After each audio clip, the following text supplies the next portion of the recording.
By the way, they played the video for the jury as well of the confession. Before the trial started, he's confessing. Let's bring back in the think tank Ann Bremner, Rick King, Philip Dubé. Rick, I like it when the truth comes out inside of a courtroom. That's the way it should be. Yeah, that's not how it should really be, though. Unfortunately, I mean, like in Matlock, the case has already gone through and people have already testified, and it comes to a culmination at the end. And because of the great work by Matlock or Perry Mason or whoever, the person is compelled to do it.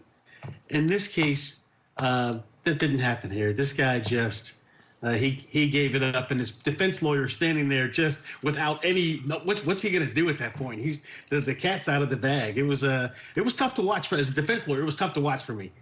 Yeah, Philip, why not just plead him guilty at that moment and get the benefit at sentencing that he has accepted responsibility for what he's done and he's sorry, rather than go through this whole rigmarole of a trial? Well, first of all, that carries life.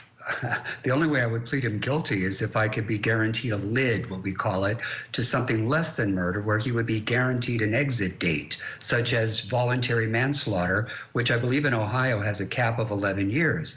But absent that, if they're not going to guarantee him anything but the discretion of the court, which is not baked in anywhere, then you're rolling the dice on his life by just pleading him out and phoning it in. It's a free trial, frankly. You know, but what I'm seeing here, truthfully, I'm seeing a distinction between what I call like frenzied blind rage and some type of pervasive developmental disorder.